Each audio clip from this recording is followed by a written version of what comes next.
क्या ओम प्रकाश राजभर विधायक से मंत्री पद संभाले हैं? क्या डिप्टी सीएम या सीएम बनने के भी इस तरह का कोई रणनीति पार्टी कुछ कर रही है, फिर भविष्य दिखाई दे रहा है पार्टी का जनाधार जो आगे जो बढ़ रहा है? राजनीति में हमेशा आदमी आगे देखता है, क्यों नहीं? डिप्टी सीएम क्या, हम सब कार्यकर्ताओं की इच्छा है कि हमारे नेताजी मुख्यमंत्री बने। बिल्कुल, हम सबकी इच्छा है, हम सब लोग मेहनत भी करते हैं, नेताजी भी मेहनत करते हैं। डिप्टी सीएम तो मेरे हिसाब से छोटा पद हो जाएगा उनके लिए। जो उनका काम है, जो उनका नाम है, जो करने का तरीका है, जो सोचने का तरीका है, सीएम उससे नीचे कुछ मंजूर नहीं है। लक्ष्य बड़ा है। 25-27 में सीएम का चेहरा दावेदार देखा जाए तो ओम प्रकाश राजभर हो सकता है। क्योंकि गठबंधन का दौर है और मैं छोटा नेता हूँ उस पार्टी का, और अनुशासन गठबंधन में चाहे ऐसे भी रहना चाहिए। और मैं यहाँ से ये बोल दूँ तो अच्छा नहीं लगता। किसने सिखाया वो भी आप कैमरा बता देंगे। कहाँ डगर आ रहे हैं महाराज? आवा एक करमा बढ़ा था ओम प्रकाश राजभर का, आवा फिर नेताजी का दिल इतना बढ़िया समंदर है, समा जाएगा। समाज आए क्या? सच्ची बताते हैं उनके खिलाफ करके अगर राजभर समाज का कोई नेता सोच रहा है कि ओम प्रकाश राजभर का खिलाफत करके मैं नेता बन जाऊंगा, अरे महाराज तो यार भूल बा, तू दफना जाइब उनकर खिलाफत करके, दफना जाइब राजनीति में, दफना जाइब और राजनीति में दफना जाइब। और दफनाने की बात नहीं कर रहा भाई, मीडिया वाले हैं आप लोग उलाट पुलाट देंगे। नहीं, राजनीतिक बात है, राजनीतिक में तो होना चाहिए। राजनीति में दफना जाइब। ये अब्बो तू होश में आवो, नेताजी के जाके क्षमा याचना कर। कुछ दिन पहले उनका एक कार्यक्रम हुआ था जहूराबाद के ही मतलब विधानसभा के अंतर्गत, कोई चट्टी वहाँ पे हुआ था। तो कुछ कारणों से सरकारी नीतियों कागजों की वजह से उनका कार्यक्रम सफल नहीं हुआ, यानी कि प्रशासन शासन सहमति नहीं मिल पाई। तो उनके कुछ नेता हैं जो कहते हुए फिर रहे थे कि मंत्रालय का पूरा उन्होंने जोर लगाकर आप मेरा कार्यक्रम को रद्द करा दिया। ऐसा नहीं है, बाद में उनका हुआ ना कार्यक्रम, 3-4 रोज बाद हुआ। और जितना वो कार्यक्रमों में भीड़ रहे ना, उतना शिव कुमार मामा ओम प्रकाश राजभर का सिपाही चाय पिए बैठेला तो उतना आदमी बैठ जाना। सही बताओ, मैं बड़ बोला पर नहीं बोल रहा हूँ, हकीकत बता रहा हूँ। जितना उनकी कार्यक्रमों में आदमी आवेला ना, उतना नेताजी टहले चले ना तो भीड़िया हो जाले। क्या मामा बात करें तो महेंद्र राजभर के तेवर से आपको डर नहीं लगता राजनीतिक में? डर नहीं लगता, हंसी आता है। अखिलेश यादव संग में है। हंसी आता है महेंद्र जी पे कि यार जिसने आपको आगे बढ़ाया उसकी खिलाफत कर रहे हैं। एक बार तो सोच लेते आप। कहते हैं कि मैं 19 साल की जवानी मैंने ओम प्रकाश राजभर को समर्पित कर दिया और उन्होंने मेरी मर्यादा को पालन नहीं किया। उनके जैसा कितने लोग हैं? अगर ओम प्रकाश राजभर जी के साथ वो ना आए होते तो उनको कोई जानता? नहीं जानता। बता दीजिए, नहीं जानता। सच्चाई है। बता दीजिए, उनको कोई जानता? कोई किसी को। और नेताजी बताते नहीं कि मंच पे कैसे। मैं सच्चाई ईमानदारी, देर थोड़ा लंबा हो जाएगा। मैं पहली बार उनको रसना में देखा था, उनके घर कोई शादी उदी पड़ी थी। मैं कहा कि यार कौन आदमी है। बाद में हम कहे नेता को तो कोई गुणे नहीं दिखाई दे रहा है। उस पर नहीं जाऊंगा, कहेंगे कि ये बहुत बड़का नेता हो गया बड़ा। मैं ये कह रहा हूँ ना कि आप जिस समाज की लड़ाई लड़ने की बात कर रहे हो यार, ओम प्रकाश राजभर जी से ज़्यादा कोई लड़ नहीं सकता। फिर कहाँ पे कर रहे हैं? आइए, मतलब जहूराबाद में कोई फर्क पड़ने वाला नहीं है। महाराज दूसरे समाज के लोगों को खड़ा करके कहते हैं कि राजभर हैं ये, मैं पहचानता हूँ उसमें। चूँकि मुझे भी लोग पहचानते हैं, जहूराबाद में कार्यक्रम में एक एक आदमी को जानता हूँ। और उनका जो वीडियो निकाल के मैं ऐसे कर दूँ, मैं नाम लिख बता दूँगा कि कौन कौन बैठा है उसमें, किस किस समाज के लोग। सवाल बहुत बड़ा है, क्या तीसरी बार भी ओम प्रकाश राजभर हैट्रिक मारेंगे जहूराबाद में? इतिहास लिखे हैं, जहूराबाद का इतिहास उन्होंने ये लिखा कि जहूराबाद विधानसभा के पहले ऐसे विधायक हैं कि मुंबई में पूछेंगे कि जहूराबाद का विधायक कौन है तो बताएंगे अरे अरे ओम प्रकाश राजभर जी का चाचा। एक इतिहास हो गया। दूसरा इतिहास, BBC लंदन से इस पार्टी और नेताजी के नाम पे प्रसारण होता है 2022 में। दूसरा इतिहास हो गया। तीसरा इतिहास कि जब नेताजी हमारे बोलते हैं तो सारा जमाना सुनता है। और चौथा इतिहास कि नेताजी तीसरी बार बहुत बड़े अंतर से यहाँ विधायक बनेंगे। यहाँ की जनता, वो चुनाव थोड़े लड़ते हैं, यहाँ की जनता लड़ देती है, जिताएंगी और सदन में भेज के जहूराबाद को पुनः विकास के रास्ते पे और दूर तक लेके जाएंगे। लास्ट एक अंतिम सवाल, 2 क्वेश्चन होंगे। बात करें तो 25 में बिहार का चुनाव है और 27 में अपने उत्तर प्रदेश का चुनाव है, लेकिन गठबंधन की बात एक सवाल होगा। जिस तरह बिहार में नीतीश के पास जो देखा जाए, जो उनके जो सीटें रहती है, हमेशा उनका पलड़ा भारी रहता है और हमेशा देखा जाए तो वो सीएम के दावेदार रहते हैं। तो क्या अगर दर्जनों अगर विधायक निकाल लेती है पार्टी भारतीय समाज पार्टी 25 के चुनाव में, जैसे भी हो, तो मुझे लग रहा है कि कुछ ना कुछ बड़ा खेला हो जाएगा वहाँ पर। मैंने कहा ना कि सुलदेव भारतीय समाज पार्टी उस ताकत के साथ उभर गई है बिहार में कि जिसको चाहेगी उसकी सरकार बनेगी, लेकिन हम एनडीए गठबंधन में है तो सरकार तो उन्हीं की बनवाएंगे ना। बिल्कुल बिल्कुल। और राजनीति में क्या आप राजनीति में कहाँ नहीं जाता, आप देखे थे कहाँ झारखंड या कहाँ एक विधायक थे और क्या बन गए, मुख्यमंत्री बन गए। स्वर्गीय चंद्रशेखर जी बलिया के आपके पूर्व प्रधानमंत्री, कितने उनके पास सांसद है, ओनली फॉर वन। तो सपना देखने का सबको हक है। सुलदेव भारतीय समाज पार्टी भी चाहे बिहार हो चाहे उत्तर प्रदेश सपना देख रहे हैं हम लोग भी कि भाई मुख्यमंत्री बन जाए। मुख्यमंत्री बन जाए। और जब हम लोग मुख्यमंत्री बनेंगे तो पत्रकार के लिए भी एक आयोग बनेगा। आप लोग का जिस दिन सुलदेव भारतीय समाज पार्टी का सरकार बनेगा, हम लोग तो सहयोगी हैं, अगर मेरी सरकार जिस दिन बनती है तो नेताजी के मन में पत्रकारों के लिए बहुत बड़ा सोच है। वो चाहते हैं कि पत्रकार के लिए अपने जान को जोखिम में रख के जो आप न्यूज़ दिखाते हैं, कुछ भी हो सकता है आपके साथ, आपके लिए कोई सुरक्षा नहीं है, तो नेताजी का नाम आपके लिए बीमा की व्यवस्था कराएंगे, आपको सुरक्षा भी मुहैया कराएंगे। आपके लिए एक आयोग बनेगा, पत्रकार आयोग।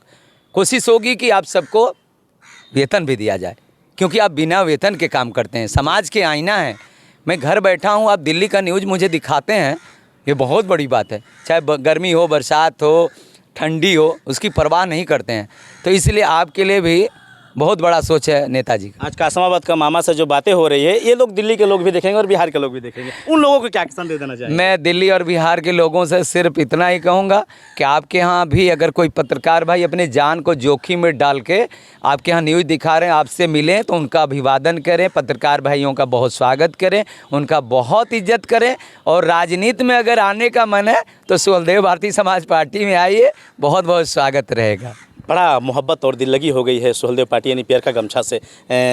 हृदय से मैं बता रहा हूँ कि हालांकि आपकी जो जिन गहराइयों से वर्ण जो बातें निकल कर आ रही है, एक तरह जो भगवान से मोहब्बत हो जाती है, माँ बाप से लगा हो जाता है, उस तरह मुझे लग रहा है कि रिश्ता आपका हो गया पीले। बिल्कुल, इससे मेरा सम्मान जुड़ा हुआ है।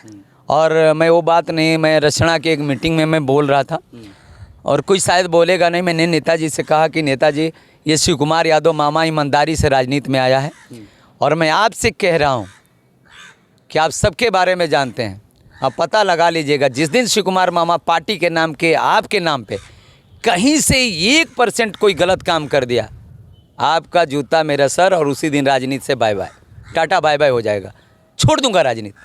मैं सम्मान के लिए आया हूं और सुलदेव भारतीय समाज पार्टी के इतिहास में नाम लिखवाने आया हूं और जो गरीब घर का लड़का दौड़ता है उसके लिए काम करने के लिए राजनीति में आया हूं। और मेरा व्यक्तिगत अपने घर का उत्थान, शिव कुमार का उत्थान नहीं चाहिए, मेरा जितना उत्थान होना है हो गया है। रोटी दाल मिलता है, बहुत है। शाकाहारी व्यक्ति हूँ, नशा नहीं करता हूँ, नशा कोई करता नहीं हूँ और शाकाहारी व्यक्ति हूँ। दाल रोटी घर पे मिल जाता है, मेरी बहन व्यवस्था कर देती है। कोई दाम देखिए, लुंगी और टी शर्ट में साधारण साधारण परिवेश है, साधारण परिवेश है भैया, साधारण परिवार का हूँ। आप सबने प्यार करके एक साधारण से शिव कुमार को शिव कुमार मामा बना दिया और वहाँ से राजू भाई ने पता नहीं क्या क्या बना दिया, मुझे खुद ही नहीं समझ में आ रहा है। और नेताजी ने तो वहाँ पहुँचा दिया जहाँ मैंने सोचा भी नहीं था। तो ये रहे शिव कुमार उर्फ जो कि मामा, और यहाँ से मैं आप कासमाबाद से लाइव तस्वीरें दिखाने का प्रयास कर रहा था। हालांकि इनसे मेरी जो बातें चालू हुई है, फर्स्ट टाइम मेरे चैनल पे इनको देख पा रहे होंगे। इनकी जो मैं तारीफ़ें करूँ मैं कर नहीं पाऊँगा। हालांकि जो नौजवानों को इन्होंने जो इतने घरों की रोशनियाँ दिया है, इतने घर इन्होंने बनवा दिया है नौजवानों को। देखिए, एक व्यक्ति के पीछे पूरा घर परिवार रहता है। अगर 100 लोग को भी इनकी मेहनत से वर्दी चढ़ गई हो तो सोचिए कितने हज़ारों लोगों को भला हो गया हो। हालांकि उससे गिनती नहीं है। वो ऐसे बिल्कुल वो ऐसे लोगों को ये काम कराते हैं और ऐसे युवाओं के साथ यूथों को दौड़ाते हैं। ये बहुत बड़ा काबिल तारीफ है और इनको मैं बधाई देता हूं कि ऐसे आप लगे रहिए। बिल्कुल बिल्कुल निःशुल्क हो भी, निःशुल्क कोई इस तरह का व्यवस्था नहीं, कभी नहीं। 1 रुपया लिया ही नहीं किसी से, 1 रुपया। चुनाव भी लड़ा और जितने भर्ती में लड़के हैं सब लोगों ने कहा कि पैसा तो मामा को आया ही होगा। मैंने मांगा ही नहीं, मेरी मांगने की आदत ही नहीं है, मैं मांगता ही नहीं। बस मामा जी भविष्य में कोई चुनाव भी लड़ना है फिर? हाँ, नेताजी अगर चाहें जो लड़वा दें, कह देंगे कुछ भी चुनाव होता है, वो नेताजी के ऊपर है, जो लड़वा देंगे लड़ दूंगा। कह देंगे कि तुमको लड़ना नहीं, पार्टी का झंडा लेके दौड़ना है, वो भी कर दूंगा। आपके नेता फायर ब्रांड नेता है, कुछ भी हो सकता है। अरे वो तो कृपा निधान, जिनके सर पे हाथ रख दें वो हीरो, जिनसे हटा दें वो जीरो। अगर वो देवता हैं, जिसके हाथ सर पे हाथ रख दें तो देवता, हटा दें तो चुरैन। वो तो कहते हैं कि 33 करोड़ देवी तो हमारे साथ हमेशा रहते हैं। मुझे भी ऐसा लगता है, सच्ची बता रहा हूँ। एक मैंने रैली कवर किया था आज से करीब 12 साल पहले सिकंदरपुर साइड में। तो बरसात का मौसम हो रहा था और पहले तो बहुत धूप थी, तो धूप से लोग गरीब पार्टी थी, फंड नहीं था, तो बस मंच लगा था जो कि धूप में लोग लाखों तो नहीं कर सकता, लेकिन करीब 40-50 हज़ार जनता थी। त्राइम मचा था धूप गर्मी को लेकर, और ऑटोमेटिक फिर बरसात का भी मतलब बागडोर बन गया। नेताजी ने बोला कि अब बैठे रहिए, ना तो आपको ठंड लगेगी, ना गर्मी, ना बारिश होगा, मौसम ऐसा बना रहेगा, और वही हुआ। कहूँगा तो बहुत बड़ी बात हो जाएगी। वो बनारस की धरती से आए हैं भैया, शंकर जी का आशीर्वाद है सर के ऊपर। और आप बताइए, जो नेता गरीब के लिए इतनी आवाज़ उठा रहे हैं, कल कहाँ थे? आजमगढ़ में कार्यक्रम कर रहे, फिर गाजीपुर आए, लखनऊ, फिर आज कहीं और, परसों कहीं और। इतना काम करते, ये सब प्रभु की कृपा है, गरीबों की दुआ है। दुआ में सुनते हैं ना, बड़ी ताकत होती है। और जो शिवकुमार मामा भी खड़ा है ना, ये दुआओं का असर है, उसी का असर है। वरना मुझसे बड़े बड़े लोग यहाँ पड़े हैं, महारथी भैया, वो आपके न्यूज़वे पे किसी को विधायक से जीरो बना देंगे, किसी को हीरो बना देंगे। हमारे इन आदमी के कह दिया कि ओकरी में कुछ है ना, ओकरी में कुछ दमे नहीं, कुछ कह दिया। लेकिन हम ही जानी ला कि जहुराबाद विधानसभा के जितनी भी राजनीतिक दल हैं, जितने भी नेता कार्यकर्ता, वो सब मुझसे बड़े हैं। मैं सबसे छोटा हूँ, मैं सबसे कमज़ोर हूँ, लेकिन काम करता हूँ। लेकिन मैं सबसे कमज़ोर हूँ, मैं खुद कह रहा हूँ मैं कमज़ोर हूँ। आप सब लोग बड़े हैं, और जितना गाली दो मुझे अच्छा लगता है, क्योंकि कुछ तो भगवान दिए हैं, सब आशीर्वाद है। अरे आप गाली दे के मुझे खुश हो रहे हैं, इसका मतलब मेरे में कुछ है ना। आपके खुश होने का मैं ही कारण हूँ। नाम ले लिए वही काफ़ी है। बहुत। और एक बात और, आप उतना दूर से आए हैं, बलिया शायद आए हैं, और ये मेरा सौभाग्य है, एक छोटे से सुलदेव भारतीय समाज पार्टी के कार्यकर्ता के साथ आप इंटरव्यू लेने आ गए। ये आपका बहुत बड़ा बड़कपन है, और मैं अद्भुत हूँ, मतलब बहुत प्रसन्न हूँ। और बस इतना ही कहूँगा कि आप लोग समाज के चौथे स्तंभ हैं, आप आईना हैं। मुझे जितना काम करना था समाज के लिए मैंने कर लिया है, आप सबको अभी बहुत काम करना है। इसलिए प्रभु को लगे कि शिवकुमार का काम पूरा हो गया, इसकी उम्र पत्रकार साहब को दे देनी चाहिए, तो मेरी उम्र आपको लग जाए और आप काम करें समाज के लिए। मैंने बहुत कर लिया है, आप लोग बहुत अच्छे हैं, बहुत अच्छे हैं। और पुनः मैं नेताजी से ज़रूर ये बात कहूँगा कि माननीय नेताजी, जो आप बात पत्रकारों के लिए कहते हैं ना, आप प्लीज़, मैं कह रहा हूँ, निवेदन करूँगा, इस बार जब मेरी मुलाकात होगी, निश्चित तौर पे आप सबके लिए, मैं बेबाकी से उनसे बात करता हूँ। नेताजी बहुत प्यार करते हैं, बहुत, कहीं भी मैं बात कर लेता हूँ, फ़ोन भी करूँगा तो नेताजी उठा लेते हैं, ये उनका बड़कपन। चलिए, मैं आपको आपके लिए, आप सबके लिए मैं कह रहा हूँ जी, आप सब पत्रकारों के लिए मैं बात करूंगा कि इनके लिए कुछ करिए जरूर। करिए, बिल्कुल। बहुत बहुत धन्यवाद आपके लिए, और ख़ासतौर पत्रकारों के लिए भी कहीं ना कहीं कुछ कर गुजरने की एक तमन्ना है कि कुछ किया जाए उनके लिए भी। हालांकि उनके भी आल औलाद हैं, बच्चे हैं, और कड़ी धूप में आकर हर पार्टी दल का वो इंटरव्यू करते हैं, हर समस्या को दिखाते हैं, तो कहीं ना कहीं कठिनाइयों का सामना तो करना पड़ता है। कभी कभी ऐसा होता है कि मैं शेयर नहीं कर पाऊँगा साथियों, आप लोग समझ सकते हैं। तो बहुत अच्छा लगा मामा जी से बातें करके, और फिर होगा मुलाकात इसी मंच पे और इसी ग्राउंड पे, और वो यूथों के साथ होगा, और मेरी बात होगी मामा के देख रेख में वो सैकड़ों यूथों से किस तरह तैयारी हो रही है, वो मैं खुला आपको दिखाऊंगा कि किस तरह यूथों के साथ इनका रहन सहन होता है, और कैसे ये ट्रेनिंग देते हैं, और कैसे सीने पर रिचार्ज यानी वर्दी चढ़वाते हैं। तो मिलूंगा अगले वीडियो में, जब तक के लिए बने रहिए हिंदुस्तान तक न्यूज़ चैनल पे। धन्यवाद।